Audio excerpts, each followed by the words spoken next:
Morning and नमस्कार दोस्तों, स्वागत है आप सभी का आपके अपने YouTube channel GK search engine पर।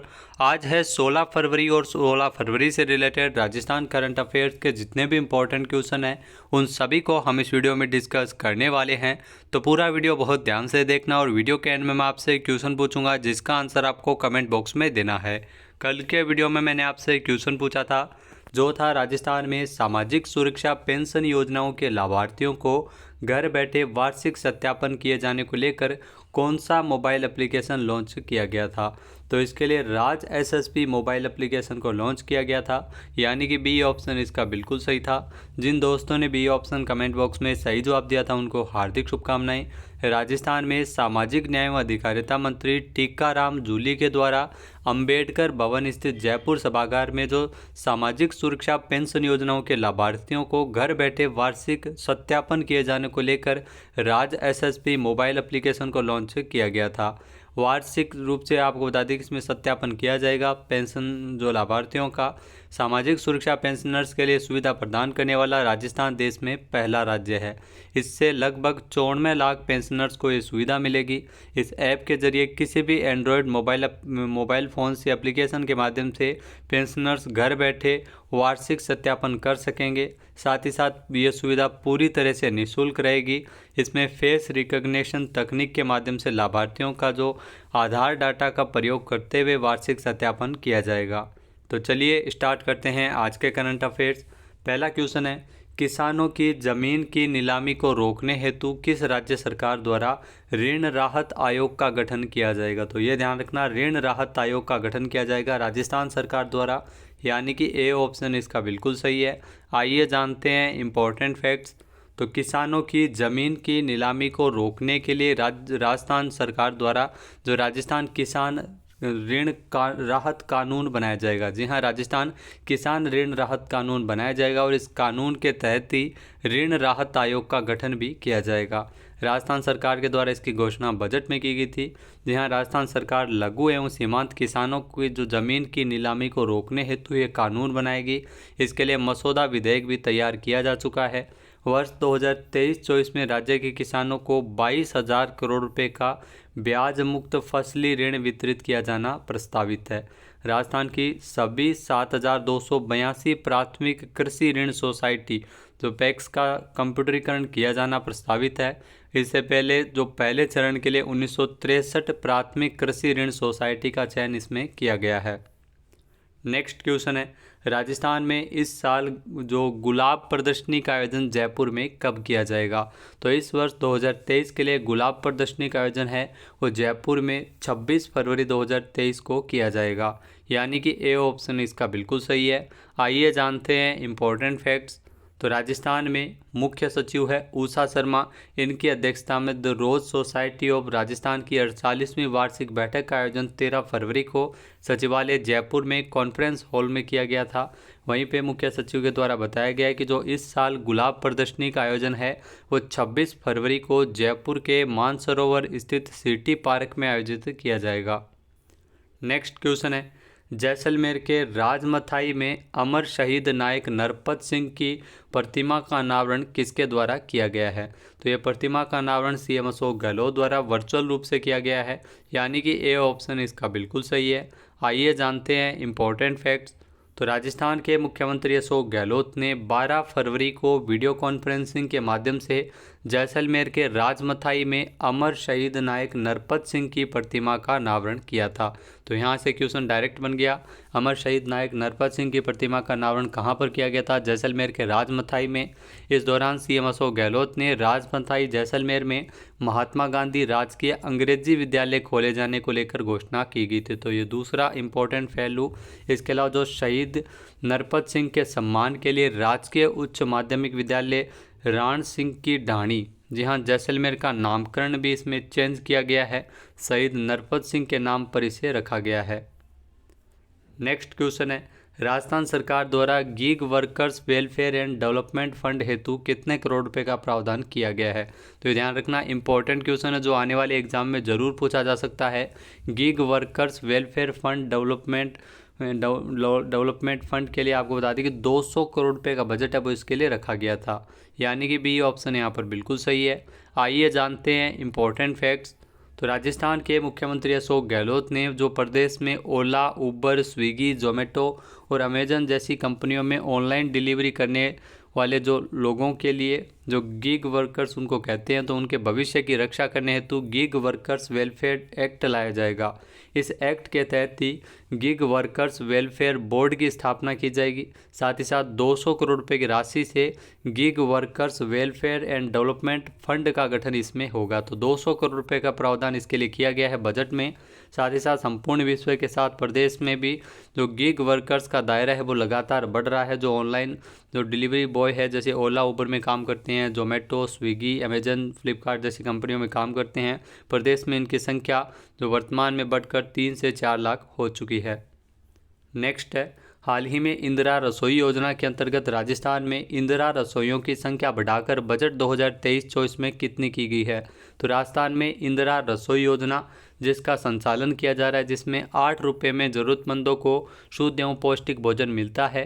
तो राजस्थान में इंदिरा रसोइयों की संख्या जो बजट 2023-24 में बढ़ाकर 2000 तक की गई है, यानी कि बी ऑप्शन इसका बिल्कुल सही है। आइए जानते हैं इम्पोर्टेंट फैक्ट्स। तो इंदिरा रसोइयों की संख्या जो राजस्थान में बजट 2023-24 में 2000 की गई है। प्रदेश में जो छात्रों, श्रमिकों और निम्न आय वर्ग के जन सामान्य को सस्ती दर पर गुणवत्तापूर्ण भोजन उपलब्ध करवाने के लिए राजस्थान के शहरी क्षेत्रों में 20 अगस्त 2020 से इंदिरा रसोई योजना की शुरुआत की गई थी। योजना के तहत भोजन करने वाले जो व्यक्ति लाभार्थी को खाने के लिए 8 रुपये में शुद्ध एवं पौष्टिक भोजन मिलता है। साथ ही साथ वर्तमान में करीब 1000 इंदिरा रसोइयाँ जो 980 इंदिरा रसोइयाँ वर्तमान में संचालित है। तो इसकी लोकप्रियता को देखते हुए आगामी वर्ष से यानी बजट 2023-24 में अनाउंस किया गया है कि इंदिरा रसोइयों का ग्रामीण कस्बों में भी विस्तार किया जाएगा। तो ये बड़ी बात है, ग्रामीण क्षेत्रों में भी इसका विस्तार किया जाएगा और इसकी संख्या लगातार बढ़ाकर इसमें 2000 तक की जाएगी। इस पर 700 करोड़ रुपये है वो वार्षिक रूप से खर्च किए जाएंगे। नेक्स्ट क्वेश्चन है, हाल ही में मध्य प्रदेश में आयोजित 5वें खेलो इंडिया यूथ गेम 2023 में राजस्थान का कौन सा स्थान रहा था। तो मध्य प्रदेश में 5वें खेलो इंडिया यूथ गेम्स का आयोजन किया गया था, जिसमें राजस्थान का चौथा स्थान था प्रतियोगिता में, यानी कि ए ऑप्शन इसका बिल्कुल सही है। आइए जानते हैं इम्पोर्टेंट फैक्ट्स। तो भारत सरकार की ओर से खेलो इंडिया पहल के तहत जो प्रमुख प्रोग्राम खेलो इंडिया यूथ गेम्स का जो 5वां संस्करण है वो 30 जनवरी से लेकर 11 फरवरी तक मध्य प्रदेश में आयोजित किया गया है। तो ये क्वेश्चन डायरेक्ट बन गया कि कौन से खेलो इंडिया यूथ गेम्स का आयोजन 2023 में हुआ है। तो 5वें खेलो इंडिया यूथ गेम कहाँ पर आयोजित हुए हैं? मध्य प्रदेश में 30 जनवरी से लेकर 11 फरवरी तक।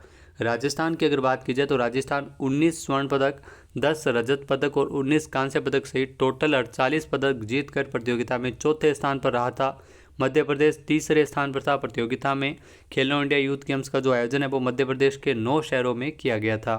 खेलो इंडिया यूथ गेम्स में एमपी की टीम ने कुल 96 मेडल जीते थे, जिसमें अगर बात की जाए एमपी की तो एमपी ने 39 स्वर्ण पदक, 30 रजत पदक और 27 कांस्य पदक अपने नाम किए थे।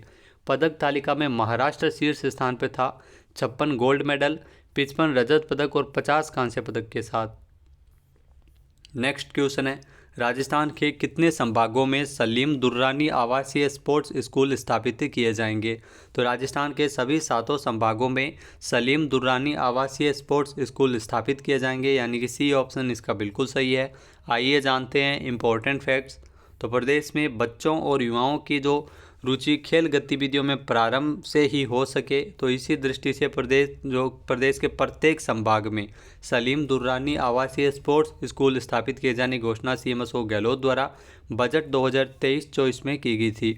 इस पर आपको बता दें कि 105 करोड़ रुपए की लागत आएगी। सलीम दुर्रानी जो भारतीय क्रिकेट टीम के कमाल के ऑलराउंडर रह चुके हैं। नेक्स्ट क्वेश्चन है, राजस्थान में उच्च शिक्षा के क्षेत्र में शैक्षणिक सुधार हेतु फैकल्टी डेवलपमेंट एकेडमी कहाँ स्थापित की जाएगी? तो राजस्थान में फैकल्टी डेवलपमेंट एकेडमी की स्थापना जयपुर में की जाएगी, यानी कि बी ऑप्शन इसका बिल्कुल सही है। क्यों की जाएगी? उच्च शिक्षा के क्षेत्र में शैक्षणिक सुधार के लिए। आइए जानते हैं इम्पोर्टेंट फैक्ट्स। तो राजस्थान में उच्च शिक्षा के क्षेत्र में शैक्षणिक सुधार और ओरिएंटेशन हेतु जयपुर के अंतर्गत आपको बता दें कि जो फैकल्टी डेवलपमेंट एकेडमी तो जयपुर में स्थापित की जाएगी और इस पर 20 करोड़ रुपए की लागत आएगी। इसके अलावा उच्च शिक्षा में गुणवत्तापूर्ण शिक्षण और शोध संवर्धन की दिशा में राजकीय महाविद्यालयों के शिक्षकों को देश विदेश के प्रतिष्ठित संस्थानों में रिसर्च और ट्रेनिंग की सुविधा उपलब्ध करवाने की दृष्टि से टीचर्स इंटरफेस फॉर एक्सीलेंस यानी TIE टाई कार्यक्रम है जो राजस्थान सरकार द्वारा शुरू किया जाना प्रस्तावित है। तो यहाँ से भी आपके लिए क्वेश्चन बन सकता है। इसके अंतर्गत जो आगामी वित्तीय वर्ष से 500 शिक्षकों का चयन इसमें किया जाएगा। तो टाई कार्यक्रम जिसके अंतर्गत 500 शिक्षकों का चयन किया जाएगा। रिसर्च और ट्रेनिंग सेंटर के लिए जो शिक्षकों को देश विदेश में इसमें ट्रेनिंग सेंटर में उपलब्ध करवाने के लिए टीचर्स इंटरफेस फॉर एक्सीलेंस कार्यक्रम शुरू किया जाना प्रस्तावित है। नेक्स्ट क्वेश्चन है, सितंबर 2024 में ग्रीष्मकालीन ओलंपिक खेलों की मेज़बानी कौन सा देश करेगा? तो सितंबर 2024 के अंतर्गत ओलंपिक खेलों का आयोजन है वो फ्रांस में किया जाएगा, यानी कि ए ऑप्शन यहाँ पर बिल्कुल सही है। आइए जानते हैं इंपॉर्टेंट फैक्ट्स। तो ग्रीष्मकालीन ओलंपिक खेल 2024 जो फ्रांस में सितंबर 2024 में, जी हाँ सितंबर 2024 में ओलंपिक 2024 की मेज़बानी है वो फ्रांस करेगा। इसका आयोजन जो मुख्य केंद्र फ्रांस की राजधानी पेरिस होगी। ओलंपिक 2024 का जो आदर्श वाक्य है वो है मेड फॉर शेयरिंग के आदर्श वाक्य पर इसे आयोजित किया जाएगा। ओलंपिक में स्केटबोर्डिंग, सर्फिंग जैसे अतिरिक्त खेलों का भी आयोजन होगा। इसके अलावा ओलंपिक 2020 की अगर बात की जाए तो इसका आयोजन है वो जापान के टोक्यो में किया गया था। 2028 के लिए भी ओलंपिक की घोषणा की गई है। 2028 में ओलंपिक का आयोजन है वो अमेरिका के लॉस एंजलिस में होगा। नेक्स्ट है, हाल ही में जारी आंकड़ों के अनुसार दिसंबर 2022 में भारत का औद्योगिक उत्पादन सूचकांक कितने प्रतिशत बढ़ा है? तो दिसंबर 2022 में जारी हाल ही में जो आंकड़ों के अनुसार जो दिसंबर 2022 में औद्योगिक उत्पादन सूचकांक भारत का 4.3% बढ़ गया है, यानी कि ए ऑप्शन यहाँ पर बिल्कुल सही है। आइए जानते हैं इंपॉर्टेंट फैक्ट्स। तो दिसंबर 2022 के अंतर्गत जो भारत का औद्योगिक उत्पादन सूचकांक 4.3% बढ़ा है। सांख्यिकी और कार्यक्रम कार्यान्वयन मंत्रालय के आंकड़ों के अनुसार भारत का औद्योगिक उत्पादन जो IIP जो सूचकांक है औद्योगिक उत्पादन सूचकांक दिसंबर 2022 में 4.3% बढ़ गया है। चालू वित्त वर्ष 2022-23 के अप्रैल से लेकर दिसंबर के दौरान इसमें अगर बात की जाए तो 5.4% की वृद्धि हुई है, लेकिन दिसंबर 2022 में 4.3% बढ़ा था। अब बात कर लेते हैं आज के हमारे क्विज की। तो आज का हमारा क्विज है, राजस्थान सरकार द्वारा कृषक कल्याण कोष की राशि को 5,000 करोड़ रुपए से बढ़ाकर कितना किया गया था? एक बार फिर से सुनिएगा, राजस्थान सरकार ने कृषक कल्याण कोष की राशि को 5,000 करोड़ रुपए से बढ़ाकर कितना किया है? इसका सही आंसर आपको कमेंट बॉक्स में देना है। और अगर ये वीडियो आपको पसंद आए तो इसे लाइक और शेयर करना बिल्कुल न भूलिएगा। चैनल पर नए हैं, सब्सक्राइब नहीं किया है तो अभी सब्सक्राइब बटन पर क्लिक करें। इस वीडियो की जो PDF फाइल है वो आप वीडियो के डिस्क्रिप्शन बॉक्स से डाउनलोड कर सकते हैं और इस क्वेश्चन का आंसर आप वोट करके भी कर सकते हैं। वीडियो देखने के लिए धन्यवाद। जय हिंद, जय भारत, जय राजस्थान।